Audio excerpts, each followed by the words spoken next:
Miércoles 2 de abril de 2014, una semana más con todos vosotros en Montaña y Aventura, un programa de Es Radio Navarra para todos los aficionados a los deportes de aventura y aire libre. Comenzamos.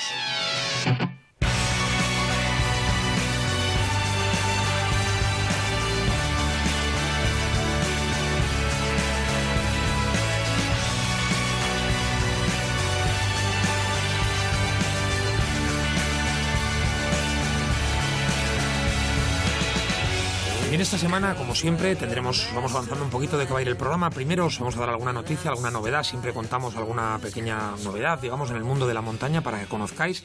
Vamos a tener una excelente entrevista con Juanjo Alonso, el capitán Pedales, una de las personas que más han aportado en España al mundo del cicloturismo. Nos va a contar lo que fue su vuelta al mundo en bicicleta en el año 93, entre el año 90 y el 93. Os contaremos, digamos, en la agenda luego las noticias del fin de semana, las excursiones de los clubes, un poquito del tiempo y un poco también del esquí, de las estaciones de esquí, que ya va llegando la temporada a su fin. Montaña y aventura. Comenzamos.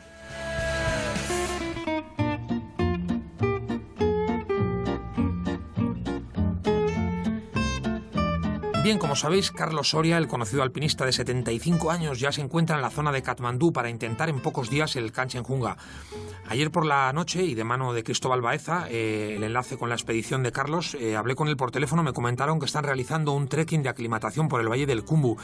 Ayer, en concreto, subieron a la cumbre del Gokyo Peak, 5.357 metros, para ir aclimatando, y a finales de semana tienen pensado ya, digamos, terminan este trekking y ya van a comenzar el camino hacia el campo base del Kanchenjunga. Estaremos en contacto con Carlos, hablaremos con él desde la tienda de campaña en los campos de altura en las próximas semanas. Bien, se ha celebrado la 22 edición de los galardones del alpinismo internacional. El jurado, presidido por George Love, el conocido alpinista, premia al alpinista suizo Jule Steck por segunda vez con el piolet de oro por su ascensión en solitario a la cara sur del Annapurna, y a los canadienses Rafael Slowinski y Ian Wellstead por la primera ascensión al K6 oeste.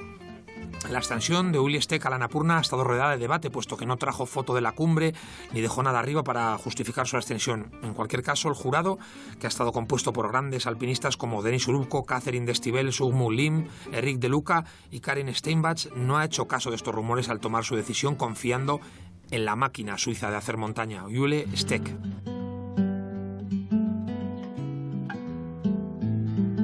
Bien, pues continuamos en Montaña y Aventura, en el programa de Navarra, todos los miércoles de 7 a 7 y media. Hoy, la entrevista de la semana, vamos a hablar con una de las personas que más han aportado, personalmente lo digo, al cicloturismo en España, a la bicicleta de aventura, de viaje, a la información, a la difusión de este deporte, también del mountain bike. Juanjo Alonso tomó el alias de Capitán Pedales después de dar la vuelta al mundo en bicicleta entre los años 1990 y 1993. Colabora en un montón de medios de comunicación, compartiendo sus conocimientos deportivos y viajeros. Ha publicado más de 40 guías especializadas en deportes y actividades en el medio ambiente. Hablamos de libros de viajes, de manuales, rutas en mountain bike, rutas a pie, guías con encanto, excursiones con niños, un montón de cosas y numerosos artículos, como os he dicho. Bueno, pues tal y como os hemos prometido, está con nosotros hoy Juanjo Alonso. Buenas tardes. Hola, buenas tardes, ¿qué tal? ¿Cómo estás? ¿Cómo estás, Juanjo? Lo primero de todo, ¿bien? Bien, después de esta presentación, bueno, casi hasta me siento bien. Claro, hombre, hay que contar las cosas, tampoco hay que ser de esta vida, yo siempre digo, las cosas son ciertas y que se han realizado y además son buenas, sí. Yo creo que hay que contarlas, ¿no? Sí, hombre, eso es fruto de, no sé, casi 2 décadas, más de casi 3 ya, de trabajos, de viajes, y bueno, vamos dejando pozos, sí, eso, bueno, estoy orgulloso de ello. Sí, los demás también, que te seguimos, hemos leído mucho sobre ti, nos has ayudado mucho con muchas cosas. Bueno, vamos a ir contando cosillas. Primero vamos a ir recordando diferentes etapas de tu vida, Juanjo, un poco. En este momento, lo primero de todo, ¿qué estás haciendo ahora a nivel deportivo? Que yo creo que es lo primero, o sea, ¿en qué te estás ocupando ahora o qué estás haciendo a gusto? Bueno, digamos que es que el deporte y la vida profesional y el ocio yo siempre la llevo un poco mezclada. Entonces, a nivel así un poco particular, pues siempre me atraen mucho las pruebas de resistencia, los maratones. Pues he estado con el equipo de Raid debut desde los años 90 también, haciendo Raid. Ahora, a nivel de competición, de salidas, hago menos, pero bueno, sigo participando pues en la Titan Desert, a lo mejor la Transpir.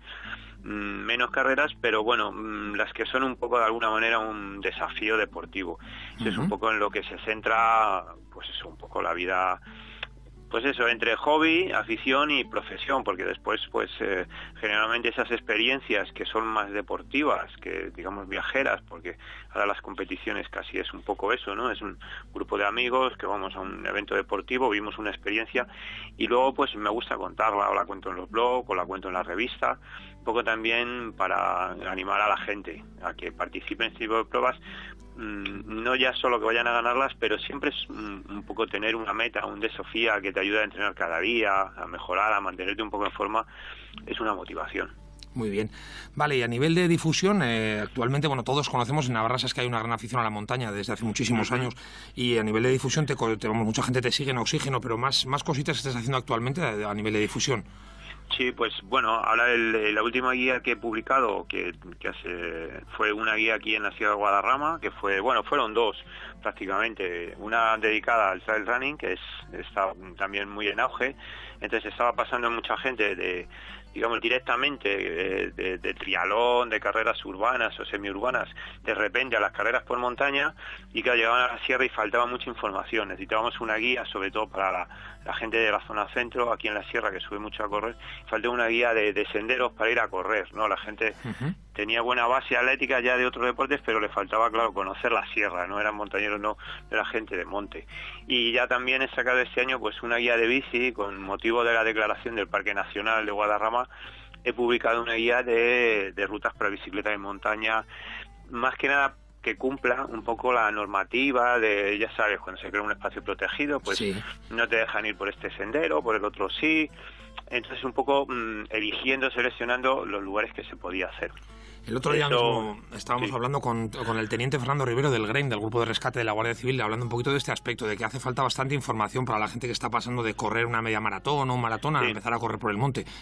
Sí, eso sobre todo en la carrera a pie está pasando más que en bici, porque en bici la gente cuando no conoce generalmente va a los mismos sitios, o sea, no se arriesga menos, pero a pie parece que la gente es más atrevida aunque no tenga experiencia, ¿no? Llegan, se ponen unos pedazos de zapatillas, un buen equipo, te equipas más o menos bien y te sientes un poco ya montañero, parece que te sientes capaz de afrontar la montaña. Y la montaña es un territorio, sobre todo en invierno, cuando las condiciones climatológicas son malas, muy peligroso y muy imprevisible, y eso solo te lo da la experiencia. Entonces la gente, cuando eso pasa directamente, lo que dices, de maratones a lo mejor urbanas incluso, ¿no? O triatlones, que son generalmente pruebas semiurbanas, pasar a un territorio de montaña, de media montaña, si pueden encontrarse a veces, pues eso, y luego también se fían un poco del móvil, y también piensa que el running es un poco una actividad como muy express, un montañismo express, muy ligera.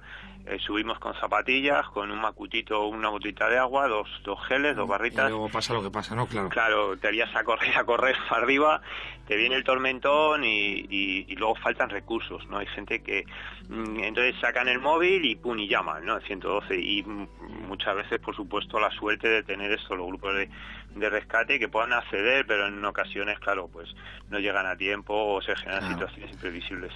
Bueno, vamos a más cosas. Vamos a remontarnos ahora. Yo, una experiencia personal, voy a contarte ahora. Yo en el año 94 fui a una librería y me compré un libro que se llamaba La Vuelta al Mundo en Bicicleta. Es uno de los libros de viajes que más cariño tengo y uno de los que más me ha aportado. ¿Por qué lo digo esto? Bueno, yo a raíz de ahí empecé a tener afición al cicloturismo, a raíz del libro que editaste con la editorial Anaya en el 94. Sí. Una de las aventuras más increíbles para mí que has realizado, o sea, fue sin duda esta Vuelta al Mundo en bicicleta. ¿Cómo surge la idea? ¿Cómo que estaba Juanjo que te lanzó a embarcarte en algo así?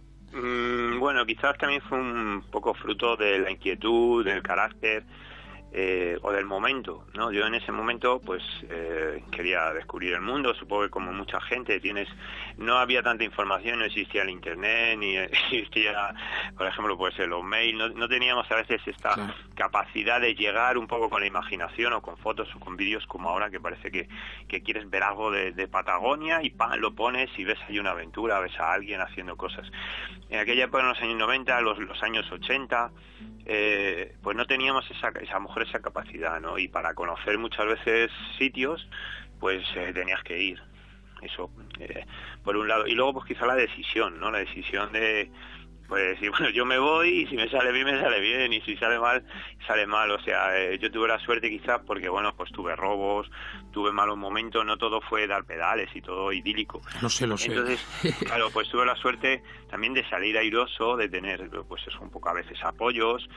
Había gente incluso cuando quedaba sin pasaporte, pues llamaba a España, me mandaban papeles para conseguir pasaportes nuevos. O sea, que bueno, pues fueron enlazando una serie de circunstancias que sí que me ayudaron a terminar la vuelta al mundo. ¿Cuánto tiempo duró exactamente, Juanjo? Un poco más de 2 años. Poco más de 2 años. Sí, porque el último año, digamos que, bueno, pues después de atravesar América, que es así la crucé de Canadá hasta Tierra de Fuego, iba a estar ya para África, pero África era muy complicado. Si iba a Sudáfrica, al final tenía que pasar muchos países, saltar, lo veía bastante difícil, ¿no? Entonces África, digamos que la hice solo desde el África Negra, Nigeria, y bueno, al final eso ya cortó bastante el viaje. Ya cuando venía de vuelta también ya tenía ganas de venir, porque fue al revés. El principio fue del viaje fue casi lo mejor, donde yo, digamos, que iba creciendo, me iba motivando en Asia, todo eso, pues a India conocer, estuve, claro, por supuesto, en Nepal, en el Himalaya. Entonces cada mes de viaje tenía más ganas de viaje, porque eran experiencias. A Australia, pero luego al final Amazonas, Sudamérica y África ya fue horrible, ¿no? O sea, muy duro. Entonces parece como que ya me iba pidiendo el volver a casa y recuperarme un poco. Muy bien. Vale, ya, terminando un poquito con la pregunta que te he hecho ahora, ¿de dónde sale esta inspiración, Juanjo, para realizar este tipo de viajes? ¿A dónde crees que sale? Es una pregunta extraña, ¿no? Pero bueno. Sí, que tenía guardado ahí el diablo del Capitán Pedales, que es como mi doble personalidad. Y entonces estaba ahí escondido y esperó el momento ideal para decir, venga, ahora, ¿no? Y me provocó y me dijo, venga, vámonos. Que es cuando nació, ¿no? Es un poco lo que siempre vivías una situación en ese momento de esas, a mí me suele pasar, ¿no? De que dices, hoy rompo con todo, aunque sea, puede ser 2 días o pueden ser 10 meses, no se sabe, ¿no? Pero sí. ¿Vivías en ese momento eso? Sí, yo de todas maneras también coincidió, mi afición por la montaña siempre ha sido, bueno, de toda la vida, ¿no? Entonces coincidió que en los años 80 apareció la bici de montaña aquí en España. Llegó, irrumpió y a mí me conquistó totalmente aquel aparato de ruedas gordas que me permitía ir por las montañas, viajar con ella. Nos íbamos a lo mejor al Atlas y te tirabas allí un mes y llevábamos los trastos de escalar. A lo mejor lo que menos hacíamos era escalar o hacer montaña, porque el propio cicloturismo, moverte por las montañas con la bici, me estaba enganchando completamente, ¿no? Y entonces también eso a lo mejor me obligó, me provocó, pues me iba a los Alpes, ¿no? Decía, pues me voy hasta los Alpes en bici, y eso me parecía muy sugerente, ¿no? Me encantaba. A lo mejor cogía un autobús a Aviñón, que era donde empezaba un poco ya así las montañas, y luego me tiraba un mes o 2 por los Alpes, ¿no? Haciendo cicloturismo. Claro. Y entonces, claro, eso iba provocando que cada vez digo, pues si estoy aquí en los Alpes, pues ya tiro para Asia, ¿no? Que seguro que allí la experiencia es buena. Entonces un poco fue fruto de ese momento, ¿no? También fue una serie de circunstancias que me llevan a decir, y tuve la suerte, pues eso, que eso se puede hacer ahí. Yo ahora ni me lo planteo, ¿no? Con más de 50 años, con una vida ya hecha, con familia, con hijos, es mucho más difícil tomar ese tipo de decisiones, porque tienes que estar completamente libre. Eso es salir con billete de ida y no saber si vas a volver. Tienes que ir siempre mirando hacia adelante, nunca pensando... Ahora estás en otra aventura, ahora no completamente embarcado, claro. Claro, es un poco la aventura de la vida en la que tienes que vivir. Cada momento tiene sus circunstancias, que los momentos los elegimos nosotros, porque es un poco voluntario. Pero claro, si admites cierta responsabilidad hay que asumirla. Entonces ahora sigo viajando, pues un poco lo que te digo, ¿no? Pues algo, pues, a lo mejor a las pruebas de vicio, nos vamos un mes a Patagonia, pero siempre es con billete de vuelta. O sea, claro. Un viaje con billete de ida como aquel, yo no lo he vuelto a repetir. Siempre nos vamos, y yo viajo bastante porque el alma nómada sigue ahí dentro de mí. Siempre está ahí, ¿no? Claro, siempre está ahí. Ahora me pide menos, o sea, el Capitán Pedales, que es mi diablillo, cada vez está más tranquilo, entonces me pide menos alimento, ¿no? Menos marcha. Y entonces, bueno, pues cuando me deja tranquilo, pues me quedo por aquí, pero de vez en cuando le tengo que sacar a pasear también. Claro. Muy bien, bueno, vamos a intentar transmitir un poco a los oyentes de este programa de Montaña y Aventura dos facetas de Juanjo. Lo primero, ahora te voy a explicar un poquito el cómo, por un lado, lo que es un viaje de estas dimensiones de cicloturismo, como fue la Vuelta al Mundo, y por otro, la forma de escribir que tienes, Juanjo. Yo soy un apasionado de la lectura de viajes y a mí me gusta mucho lo que transmites escribiendo, ¿no? Como quizás por la sinceridad, la forma de decir las cosas. ¿Qué quiero decir con esto? Vamos por partes. Los estados psicológicos que aportan los viajes en bicicleta. A mí me encanta cómo defines, por ejemplo, esto del miedo, sufrimiento, etcétera, y una pequeña frase, digamos, de eso. Esas pequeñas anécdotas vamos a tratar un poco de transmitirlas en un momento. Yo te voy a decir una palabra y acto seguido me vas a contar un poquito, pues más o menos lo que defines tanto en tu web como en los libros, en el manual de cicloturismo, ¿no? Esa pequeña anécdota del viaje, ¿no? Si te parece bien. Vale, sí. Por ejemplo, empezamos con la palabra miedo. Ajá. Bueno, miedo, lo que me puede sugerir es el mayor aprendizaje. O sea, para mí yo el miedo lo aprendí ya en la montaña, que es la mayor lección que nos puede llevar a la reflexión. Cuando tienes miedo es lo que te ayuda a dar el siguiente paso. Entonces, si tienes miedo y sigues para adelante, lo que has aprendido siempre tiene un valor muy grande. Entonces, el miedo es lección, es aprendizaje. Y eso del miedo yo quiero esa pequeña anécdota de las que tú sueles poner en los libros, en tal, que a mí me parece muy interesante. Eso al final son cosas que son vivencias. Bueno, a veces es desesperación también, ¿no? Es un poco el sentirte muy mal y de repente es como, bueno, parece que se te cae el mundo encima y al rato, bueno, pues lo has superado y sigues adelante, ¿no? Entonces yo creo que es una de los momentos claves, ¿no? Y de lo que incluso a los seres humanos nos distingue del resto de los animales o el resto de los seres vivos, ¿no? El miedo, el tener miedo. Es lo que nos hace esa desesperación de sentirte desvalido muchas veces, de lo que te hace pues cavilar y salir adelante y superar situaciones. Entonces el cicloturismo, cuando tú viajas de esta manera, cuando sales solamente con lo opuesto, es como un poco lo que decíamos antes de la montaña, ir solo con lo opuesto, sabes que vas a pasar situaciones de miedo. Porque no queda más remedio. Entonces vas a tener que usar tus propios recursos. Entonces lo que decía un poco antes, es como ahora tenemos el móvil, entonces tengo miedo, y si tengo miedo enseguida, 112, que me solucione la vida. No, tienes miedo, reflexiona, claro. y sal por ti mismo, ¿no? O sea, supera esa desesperación, porque ese es el aprendizaje. Si no, al final nos quedamos en nada. No saldríamos de casa, claro. Continúo, por ejemplo, vamos a ver, yo en la palabra miedo quiero que nos definas, si no te importa, tal y como nos lo pones en el libro, en los libros que yo he leído tuyos, es decir, por ejemplo, en miedo relatas en 2 líneas la anécdota que tuviste cuando te robaron prácticamente todo el equipo en un viaje. Sí, bueno, eso fue, a mí me han robado así a mano armada muy pocas veces, ¿no? El sacar allí, como aquello de Tailandia, que ibas por la carretera, y llegaron 2 tipos, pararon en el coche al lado, sacaron 2 fusiles, me encañonaron, dijeron 2 palabras en su idioma y yo me caí al suelo. O sea, eso claro que fue miedo, eso fue miedo, que yo pensaba que me iban a pegar un tiro, ¿no? Entonces, en ese momento sí, pues eso, te quedas completamente inválido. Entonces, no había recursos, yo no tenía nada, me quedé completamente pues en pantalón, corto y camiseta.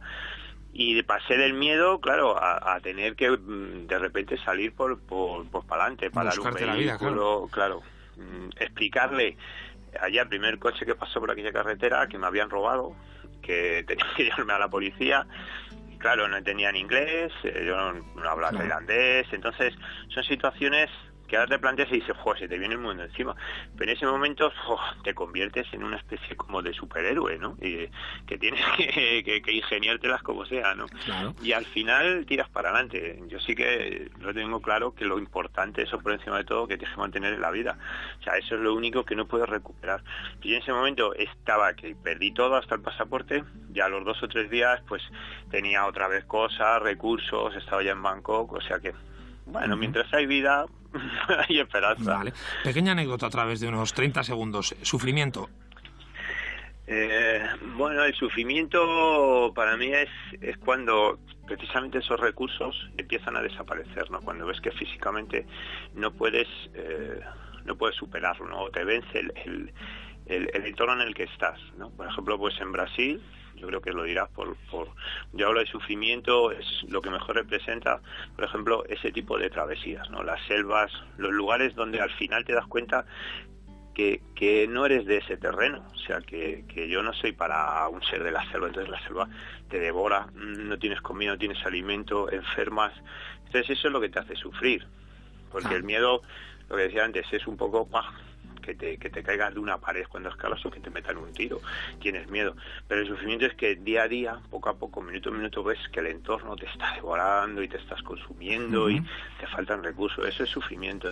Yo lo que trataba de hacer es, mediante esto, por eso te pido la anécdota, en vez de quizás que expliquemos a la gente lo que es el miedo, que igual los asustamos, siempre hay gente que se cree que luego es durísimo un viaje de estos, que en el fondo es una maravilla, ¿no?, hacer cosas de estas.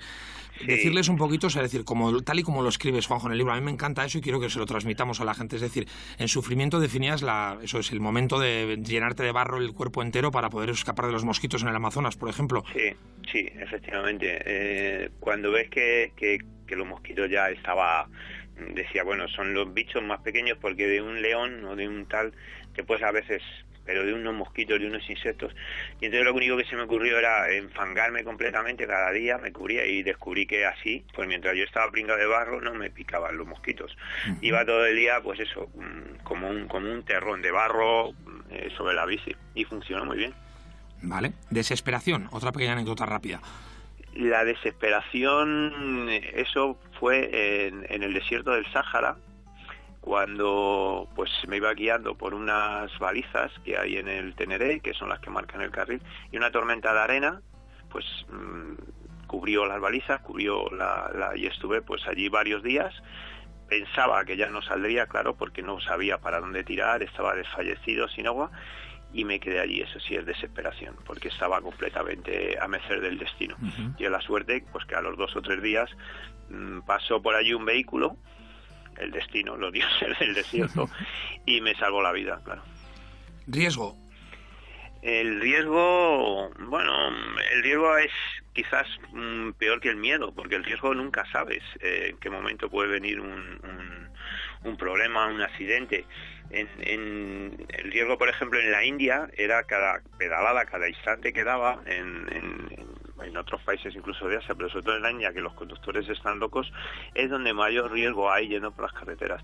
Incluso, tuve varios accidentes y uno pues me tiró fuera de la carretera, en la caída me rompí el brazo, tuve que ir a un hospital, si se puede llamar hospital, de allí de un pueblito de la India, que me estalló la gran, que eso ya casi era más riesgo que el ir por la carretera, ¿no? De ver cómo te puede quedar después de, pues es una reparación de este tipo, ¿no? En muchas partes del mundo no sabemos lo que tenemos aquí hasta que no salimos al otro lado. Vale, siguiente palabra, pánico.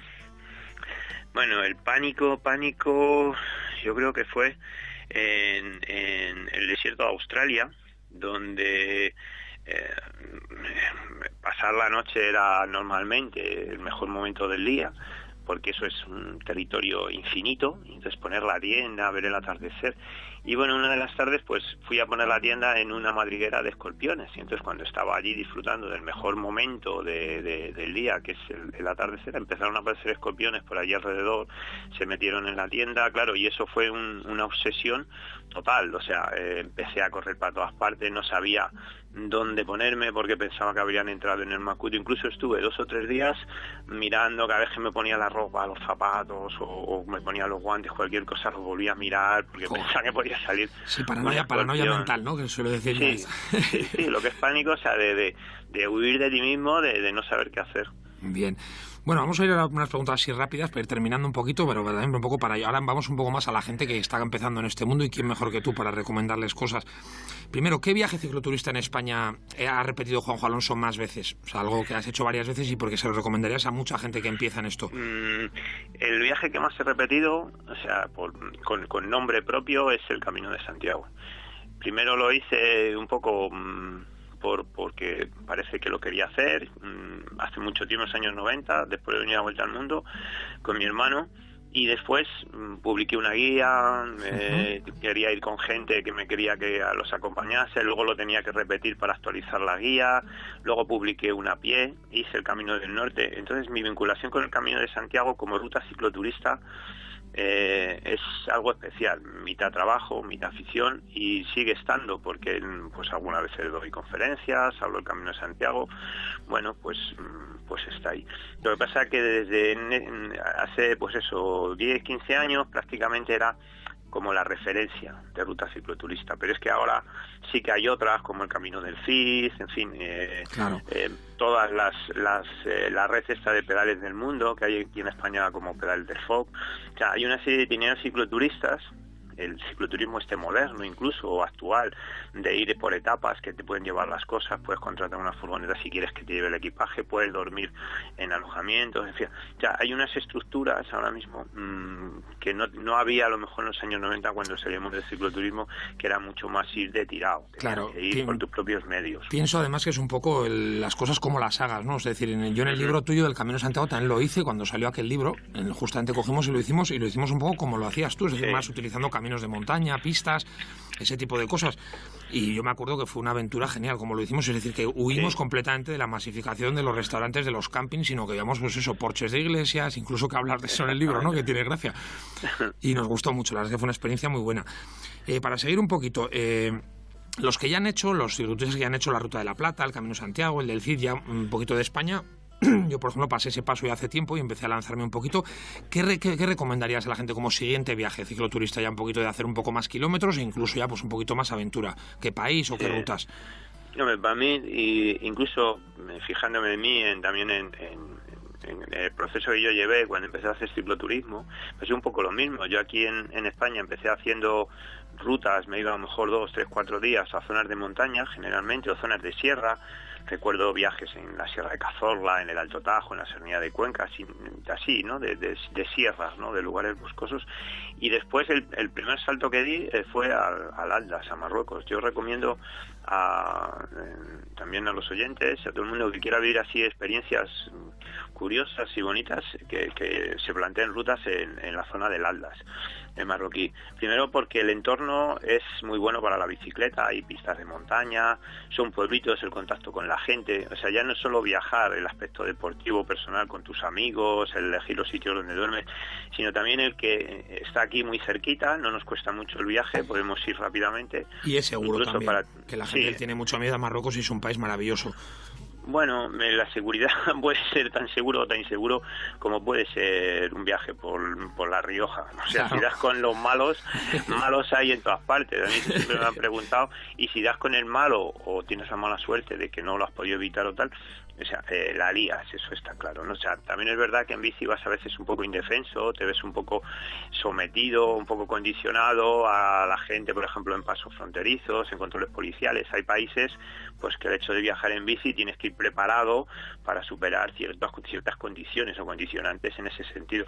Por ejemplo, en Marruecos yo voy, pues no sé, casi todos los años, me digo, incluso ahora el mes que viene, vamos otra vez. Y bueno, me lo paso siempre fenomenal.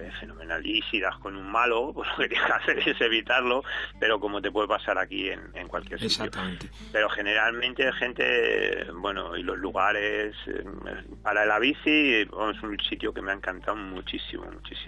Y ya para la gente que quiera andar el viaje, pues yo siempre recomiendo Sudamérica. A mí me han contado pues hacer la ruta la ruta 40, bajar por los Andes patagónicos, un sitio donde el idioma no nos impide. Yo también he tenido siempre muchos problemas con el inglés, entonces no nos impide relacionarnos con la gente, culturalmente no es muy caro, y los territorios de montaña, porque para mí el cicloturismo siempre está muy relacionado con la montaña, aparte de los viajes típicos como puede ser la Vuelta al Mundo, donde tienes que pasar por todos los lugares.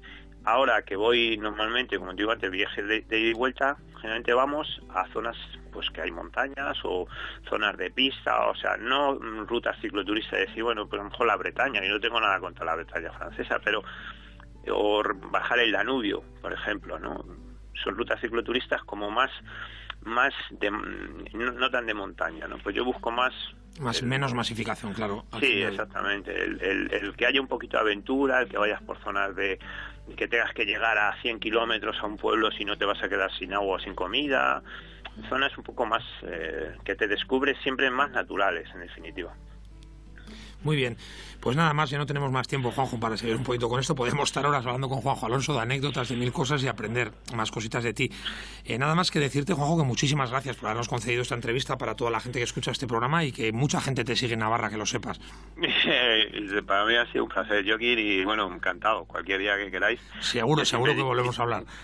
Siempre dispuesto y sí, bueno, contribuir un poquito a que la gente se anime a vivir un poco la vida desde esa perspectiva, ¿no? Desde el ritmo de un ciclista, el ritmo de un montañero, del ritmo de uno mismo, ¿no? Que no nos marquen las pautas, sino que nos las marquemos un poco nosotros a nuestro ritmo. Creo que eso es importante en estos tiempos. Muy bien, muchas gracias, Juanjo. Hasta pronto. Hasta siempre.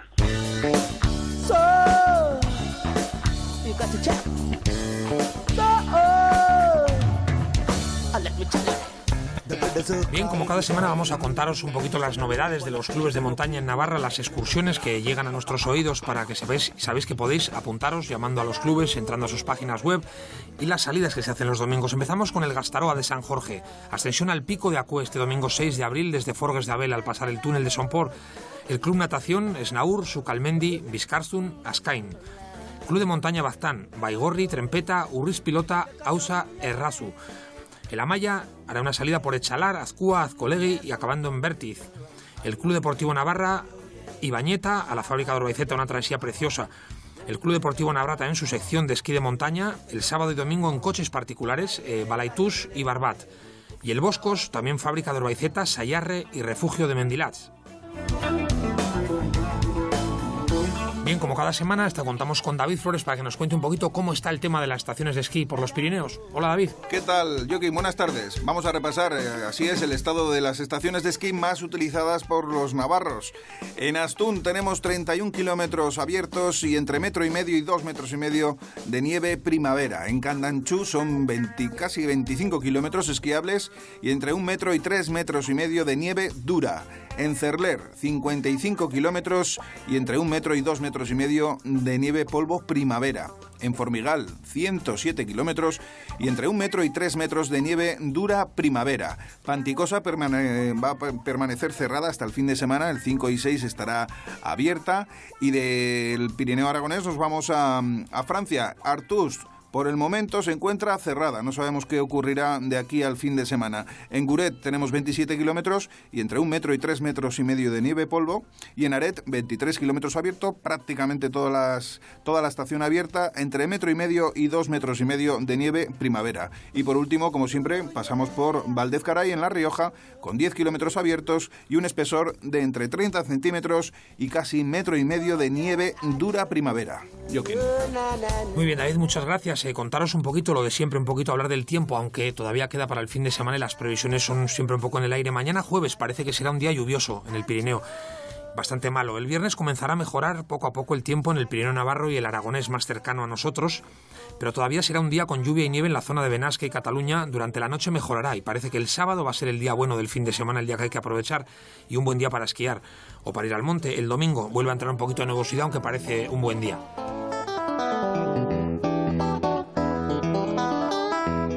Bien, y una semana más hemos llegado al final del programa, nos despedimos.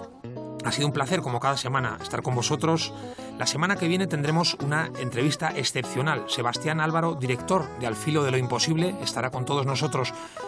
Víctor Castillo al sonido, David Flores con el esquí, Joaquín Pallares, el que os habla. Ha sido un placer, os dejamos con las noticias. Muchísimas gracias, montaña y aventura. Hasta la semana que viene.